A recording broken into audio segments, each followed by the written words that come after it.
All right, hey, how you doing? So today I'll be doing my first book review. It's called Project Leadership by Lewis. The way I came about to get this book is pretty interesting. Um, Direct competitor ended up being a great friend of mine. He was a regional district manager of track phone. I was working Samsung, ATT, Sprint, Verizon at the time. He was moving back to South Carolina out of Arkansas. Um, Offered me 12 of his leadership books for a pack of cigarettes. And I was like, all right, I'll buy a pack of smokes. So I ended up, all in all, it was about 85 cents. Thought it was just a really cool title, Project Leadership. Halfway through the book, I realized it's actually about leading when you're assigned to do a special project. Learned a lot of great stuff. Came off kind of dry at first because it was really psychology, a lot of psychology, a lot of psychologists. At about the halfway point of the book, it really picked up and got better. I do recommend it. I do recommend skimming it, scanning it, reading it fast. Just kind of want to go over what I learned in the book. I did learn a lot. Go over a lot of cool points. Management versus leadership. Management was a big buzzword about 20, 30 years ago. Everybody wanted to be the manager. Started to change and shift the focus toward leadership. Everything is now leadership. That's a big buzzword. Pretty much to be a leader, all you really need is one follower. The word manage is actually of French origin. It means it's meant to handle horses. Pretty much, it also talks about Maslow, Abraham Maslow. I'm sure you heard of him. What we want to do is focus on people, helping them meet their needs. So once people have their physical needs hit, they can go and work on their physiological needs, what Maslow called self-actualization. And that's true for everybody. Everybody wants to know what's in it for me. WIIFM, as I like to say. So a lot of times, with a managerial role, you're a leader by position, by force. You're not a real leader. People don't look up to you. People don't want to follow you. They have to do what you said because they're forced in a position. What we really need is followership. In the sales program I know that I was raised up in, we always talk about know your why. There's a guy named Peter Drucker, another psychologist. Was what we want to do is get the person to go beyond what the minimum acceptable level of performance is. We want them, to shine. We want them to, put the work in. Leadership also always comes down to influence. What we really want to do is motivate our people. It's motivation. We want them to want to do it. We want to get them to want to do it. The book also goes into a teacher called Escalante. He was Puerto Rican. He really just had to, he was teaching a tough class. He really had to get the respect.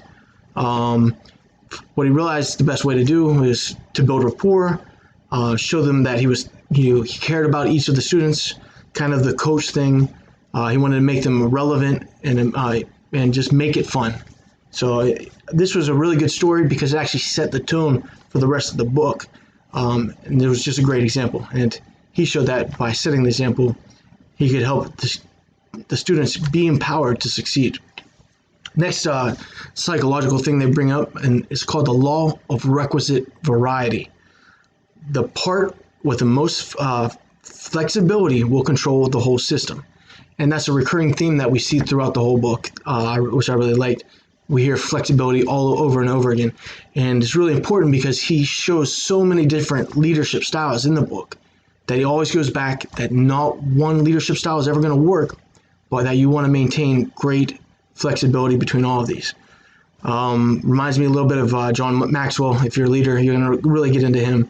But he talks about, having a clear vision, having a clear mission. He also gets into Carl Jung. Carl Jung talked about, 14 dominant temperaments, and also that broke up into 16 personality types. Then he mentions the Myers and Briggs type test. I took it. I found out I'm an idealist.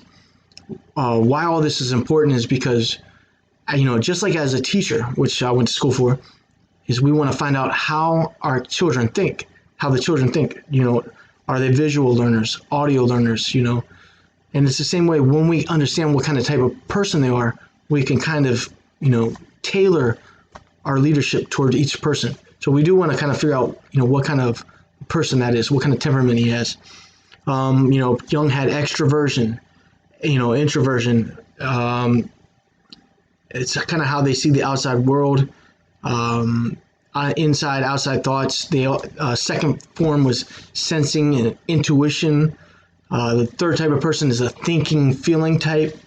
And the fourth kind is judging and perception. It doesn't mean that the person is judgmental or anything like that. It's just that they're more of a planning type of person. So with a temperament, they have the predisposition to behave in a certain way. We also started looking at a psychologist called Kersey.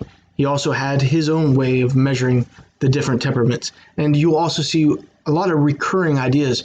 Most of these things are based up into four, and these four diagrams match up almost perfectly. A lot of these psychologists see the same things over and over again. So the way we communicate, we look at abstract versus concrete. Then with Kersey too, he also looked at how people use tools. There's cooperative and utilitarian. If it's cooperative, that means you use the correct tool for the job. Now, some people might be utilitarian because they're not going to use the established tool for the job. They're going to use whatever tool they feel is the best to do that job. As we can see here, we got the four different types from Kersey. We got NF, or idealist. We have NT, which is abstract utilitarian. We have SJ, which is a guardian. They have concrete communication. And then we have SP, artisan, which we'll find there's a lot of artists, people who like to master techniques.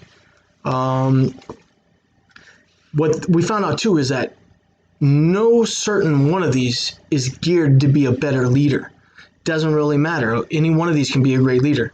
Of course, the guardian's going to be great with, planning, logistics, but that's more for a managerial position. With leadership, any one of these can be a great leader because none of these temperaments, or no matter how far to the left, to the right, up, down, you can't really, it doesn't measure intelligence. With intelligence, anybody could overcome any of these and go either way to be a leader. Also, another factor is with the intelligence in the ability to act. You can always act the role of a leader, and none of these really matter that ability. One of the great ways to find out where someone is just ask two questions. Can you tell me about a job you really enjoyed? When they describe the job and the joy that they found in it, you can kind of see where they fall in here. Also, you can ask them, what's your favorite hobby? You want to find something really hands-on, and then you can find out, why they like doing that, and then kind of see where they belong in that. Let me go ahead and move this.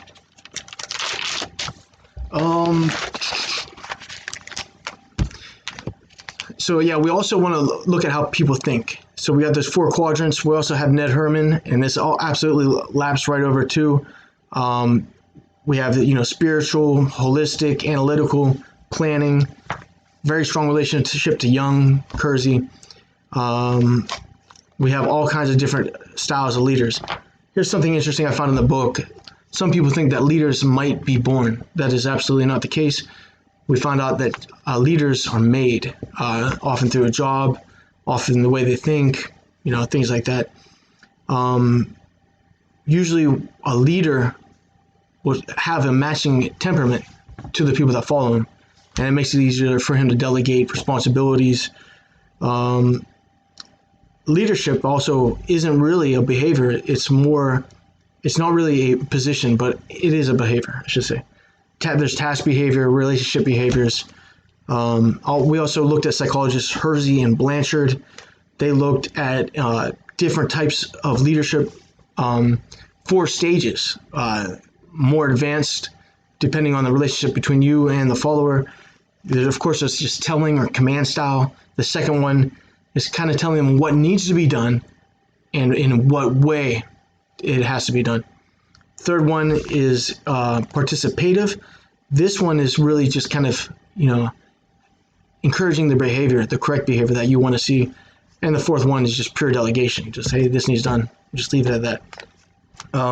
Delegation does have the most risk, so you want to be careful there. Best way to go about that is by expressing appreciation to your followers for their contributions. And then right around this time in the book is when I found out it's really about project management for certain projects.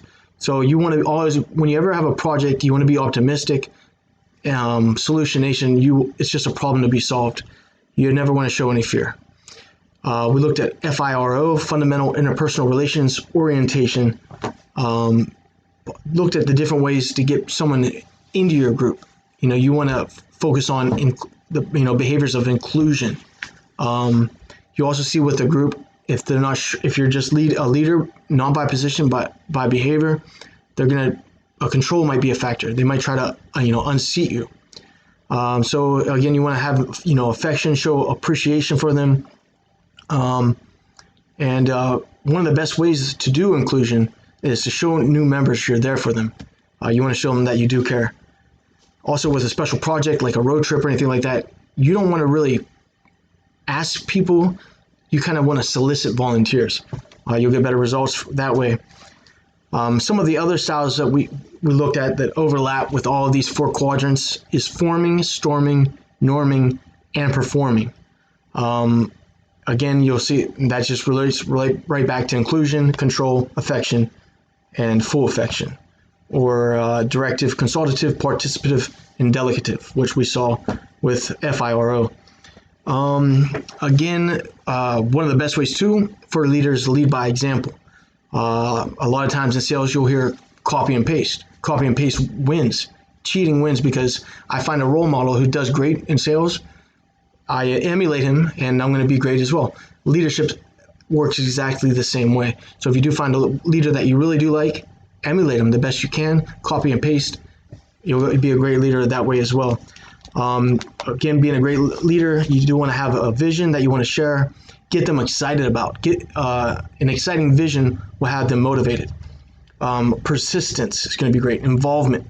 We looked at the psychologists Kauser and Posner. So what they found out is effective leaders always challenge the process. They're never happy with the status quo, so they're always rocking the boat. They inspire their shared vision, and they enable others to act. They make it possible to do it. 4, they lead by example. They model the way.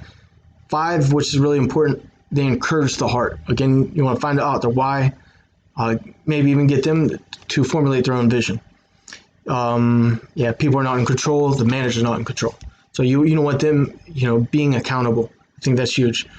Language is very important for a leader. We always want to talk we, not I. As a leader, I don't want to stand there and be like, hey, I need you to do this. Hey, as a team, we need these goals hit, for example. Also in leadership, there's a self-fulfilling prophecy. Whenever you bring someone onto your team, you're going to get out of them what you expect out of them. So if you expect this person to do terrible, guess what? He's going to do terrible. You expect him to do great, amazing things, they're going to do great, amazing things. So really what we want to do is, if we want them to perform at a high level, we want to just show that expectation. Hey, I know you're going to do great.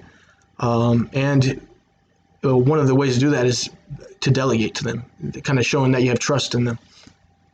Also with leaders, we found out behavior that is rewarded tends to be repeated. So like if we're hitting our goals, we should reward that. If they're used to hitting their goals and getting rewarded for that, they're going to keep repeating that. We've looked at in psychology paradigms, real world models of reality. Looked at Chris Argyre's. Looked at 2 separate things, because what people think they believe is theory espoused, but a lot of times it's very different than what we really believe, and that is theory in use. Very interesting when you think about that. I also liked information and meaning. He talked about NLP, which is neuro-linguistic programming. NLP, meaning of communication, is not just what is said, but it's the response to it. So communication is not what is said, but how it is responded to.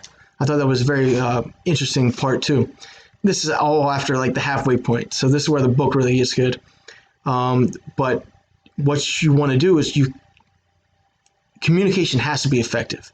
All right. First you want to communicate. You also want to, the second level of communication is to be sensitive enough to know if it was communicated correctly. Did it have the desired result?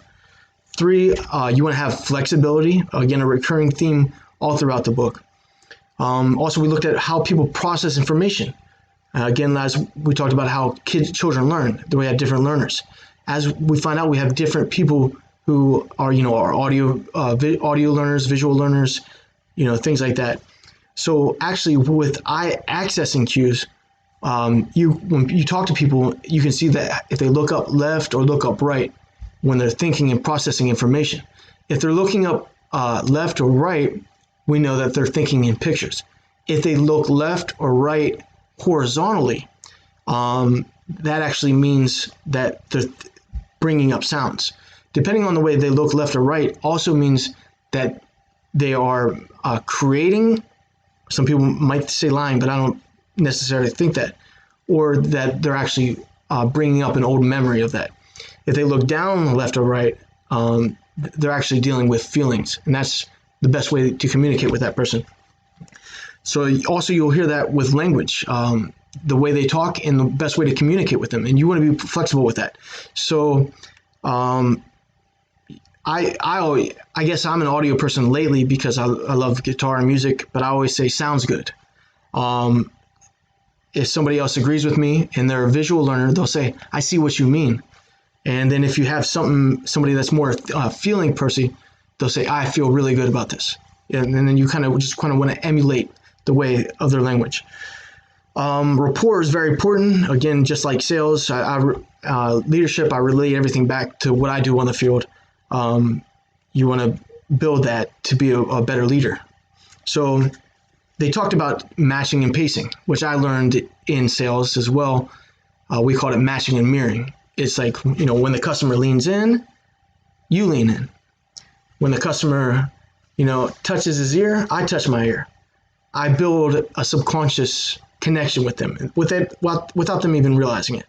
If they put their hand on the knee, I do the same thing. Lean forward, lean back, lean left, lean right, put my hands on the table. I do everything. And then I do build subconscious rapport that way. We do the same thing as leaders with our followers as well. There's also nonverbal and symbolic language. We also want to be able to read nonverbal behavior, which is very important, especially if somebody has their arms crossed. Usually that's a bad sign. It's not open body language. As a leader, we want to be careful about that, have open body language. And sometimes, if they do have their arms crossed, what I would do in sales is go ahead and give them a flyer. That'll open their arms right up. Same thing, with somebody with bad body language. You could go and hand them something, get them to open their body language up. We have also 6 influence methods. There were consistency, reciprocation, social proof, conformity, liking, and scarcity. Pretty much what those mean is consistency is get them to commit to it, get them to want to do it. Again, we see that again. Reciprocation is outcomes. If somebody does a favor for you, they expect you to do a favor for them. We have social proof. That's just keeping up with the Joneses. Social proofing is everyone else is doing it, I want to do it. Everybody else has it, I need to have it. Conformity is pretty straightforward. We have liking, and then we have scarcity. Scarcity is just Fuji. Like if I want someone to take a job promotion, I'll be like, hey, this is a great opportunity for you, and there's only 2 of these positions left in the country. Let's go and get you in before these are all filled up.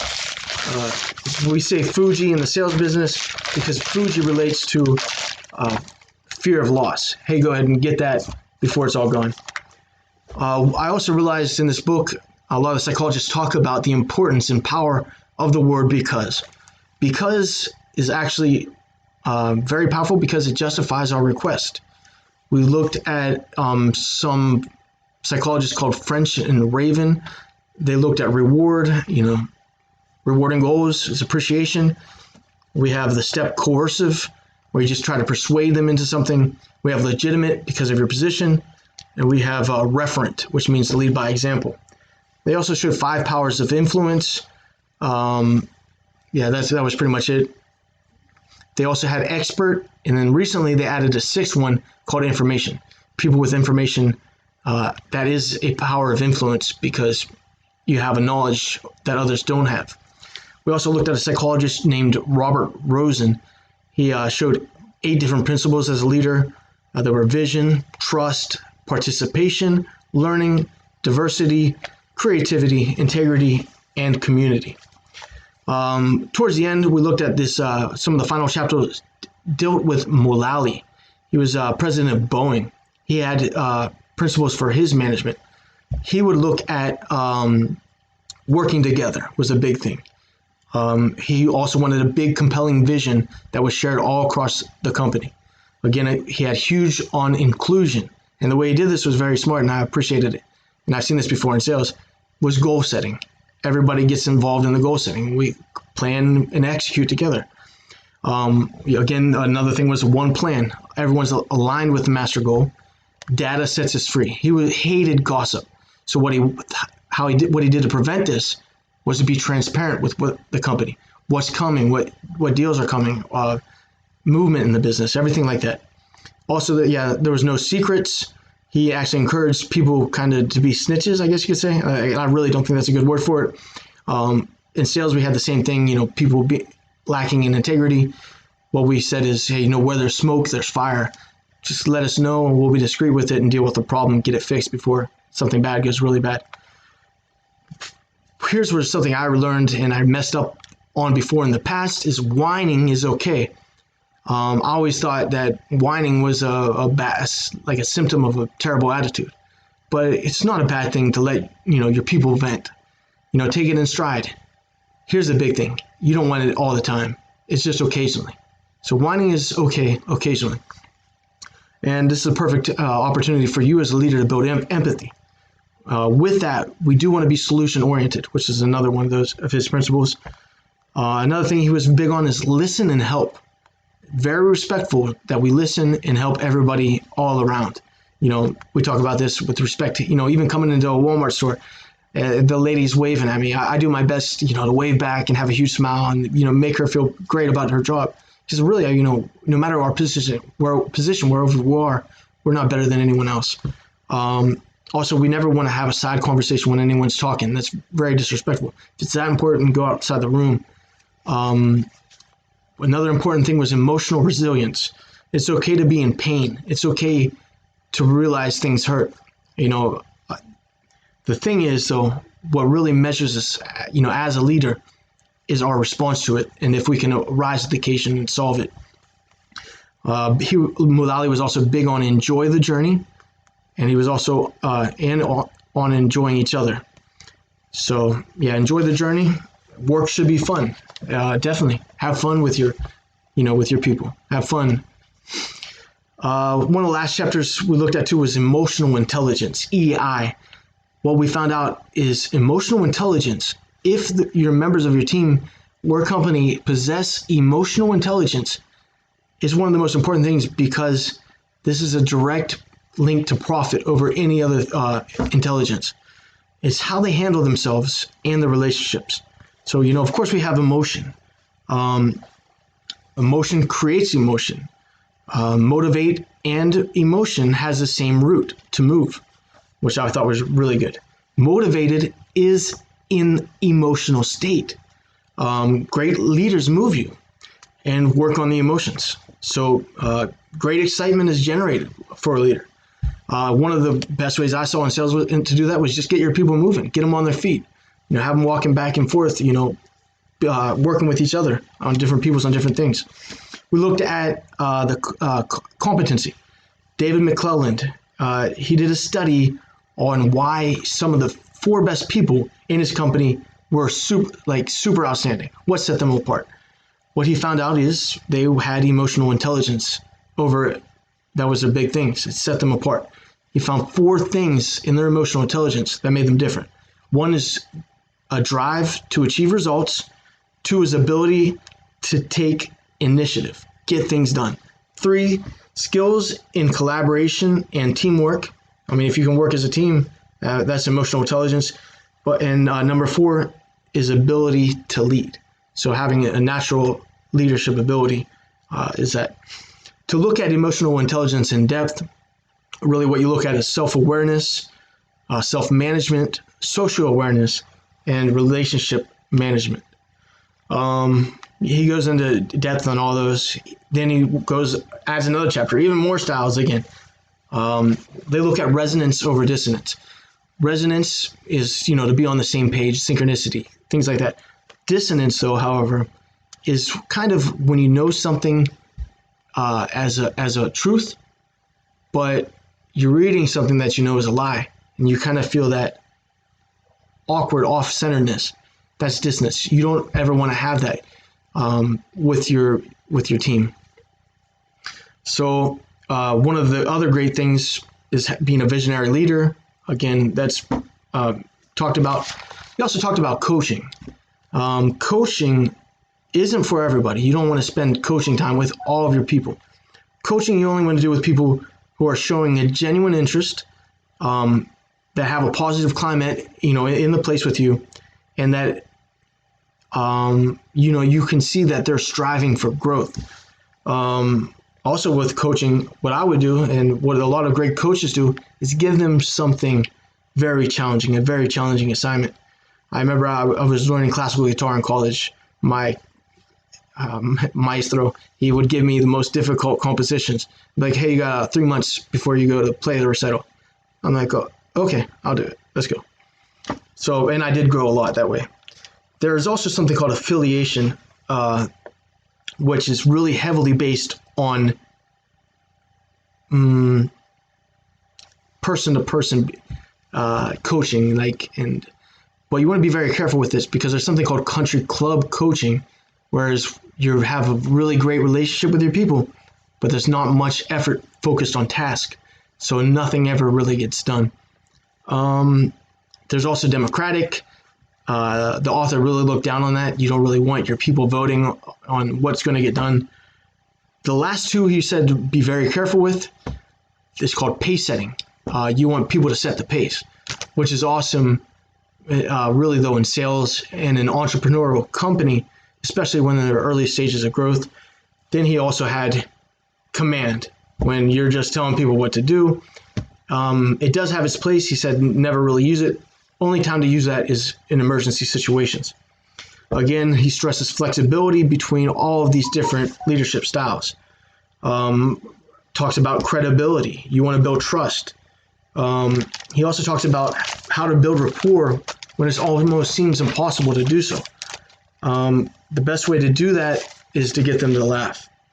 When you can get someone to laugh, there's a connection of empathy, and they just really come along and get to do what you want them to do. So yeah, that's pretty much it. He talked about just really enjoying the journey and just enjoying what you're doing. So hopefully you get a chance to look this book. Again, it doesn't pick up until the halfway point. All right, well, thanks for stopping by. Hopefully I can get an amplifier by Saturday and get the song done for you guys. All right, take care.